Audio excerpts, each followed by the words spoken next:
Ariel Helwani in Las Vegas for UFC 181 alongside the UFC lightweight champion Anthony Pettis, who meets Gilbert Melendez this Saturday live on pay-per-view. Anthony, it feels like it's been so long since we've seen you at one of these preparing for a fight. What's it like for you knowing finally you're just 72 hours away? It's amazing, man. I mean, it was a long year for me. I mean, from the injuries to just watching all these fights, my division get better and progress, and not being able to defend my title. So I'm back. I'm healthy. I'm 100%. I'm ready to go.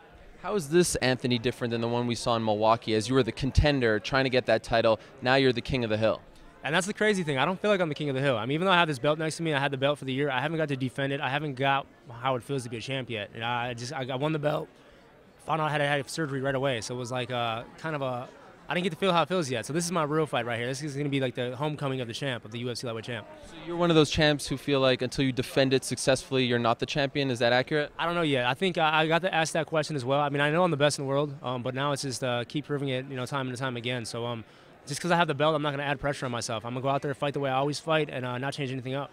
Do you feel like you've lost some momentum as far? You're in your prime, you're a young guy, but you haven't fought in a year and a half, and you would have been able to return earlier if not for the show. So how do you feel about that time off? No, I don't think I could have. I mean, I could have returned earlier, but it doesn't really affect the momentum. I feel like my last, even the Lozon fight, I had a shoulder surgery before that. I finished him in the first round. Cerrone fight, I had a long time off between that one and the Henderson fight. So no, I don't think I lost any momentum at all. It's just this is what I've been doing my whole life. I mean, I've been fighting since I was 5 years old.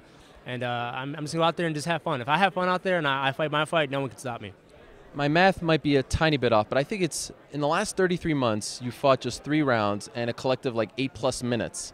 Are you jonesing to get a little more of a sweat in there, or do you like these quick fights? I like the quick fights because it shows how good I really am, but I think the fans don't get to appreciate it. They're like, oh, Pettis is lucky, he's lucky, he's lucky. It's always luck, right? So I'm like, all right, let me get a guy. Gilbert Melendez might be that guy. Let me get a guy that can take me to deep waters and show how good I really am, how much heart I have, how much wrestling, I've gotten better at wrestling, jiu-jitsu, my striking is how it's on another level. So I've been 25 minutes with Henderson before. If it goes 25, I'm prepared for that. But I don't know, if it happens quick again, the fans know I'm just that good.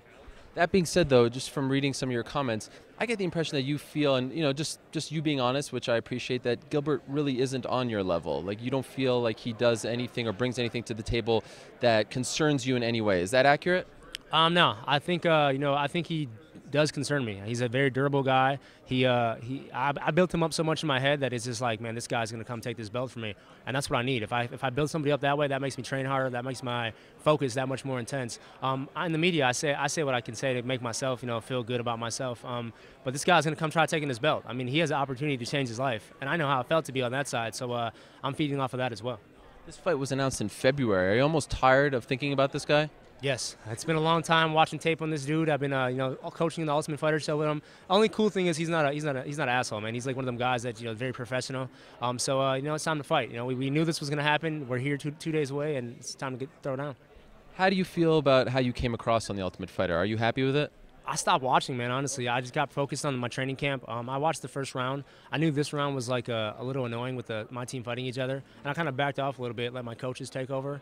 But, I mean, from what I saw in the beginning, it was pretty accurate. I mean, I just was very confident in my training skills. I thought I was a good coach on there. I related well to all the ladies, and we did a good job. So this week you made some headlines. I believe you were on a radio show in New York, and you were talking about the Anderson Silva kick. You called it amateur. And so can you explain and clarify what you meant by that? Yeah, well, the way the question was asked was, because of Anderson Silva's injury, does that make you kick differently? And I'm like, no, that was a basic kick. It was an amateur move. Like, it's something, a low kick is something you throw in class, every day, all day. I'm sure Anderson Silva has done that a million times. So I'm just like, it's just a freak injury. It just happens. It's like when an NBA player goes for a layup and breaks his ankle. So I'm like, no, it doesn't change the way I kick. It's just, it's something that is an amateur move. I mean, it's something that's very basic that he probably done a million times. And I mean, Anderson Silva is one of my favorite fighters. I mean, I look up to the guy. He's a goat of our mixed martial arts sport. So would never disrespect him. It was just taken out of context how I said it. And obviously a lot of controversy or drama with your coach and mentor Duke Roufus and some other fighters complaining, bringing up some old stories.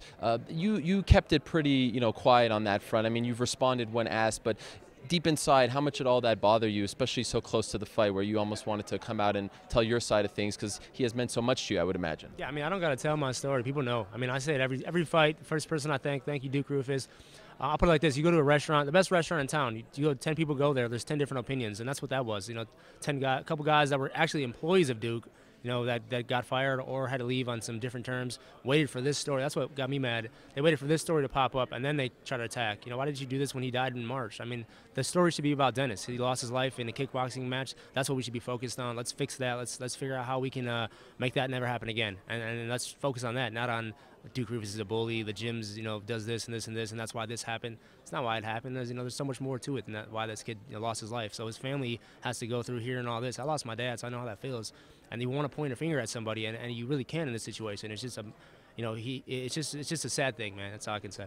In the gym, have you ever felt bullied or anything like that? Never. And people, I was reading some of the stuff because it was so big. They're like, oh, Pettis gets treated differently.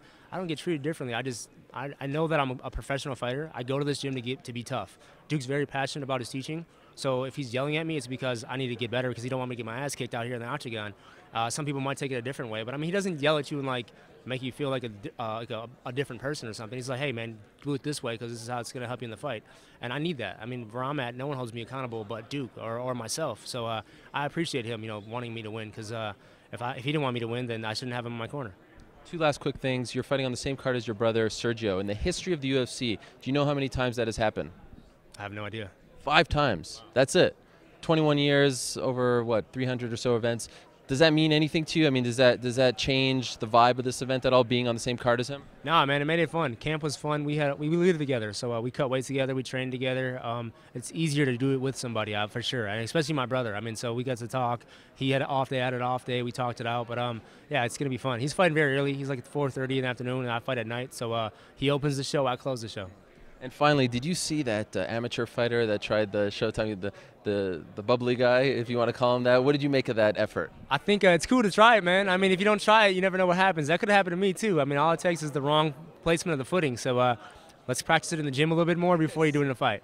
Any tricks up your sleeve for this fight? Definitely. I got a lot of moves that I saw in his style that fits perfect. He likes to plot and walk at me, so this is a time I can open up with my striking. Well, welcome back. Can't wait for your fight, and best of luck to you. Thank you very much.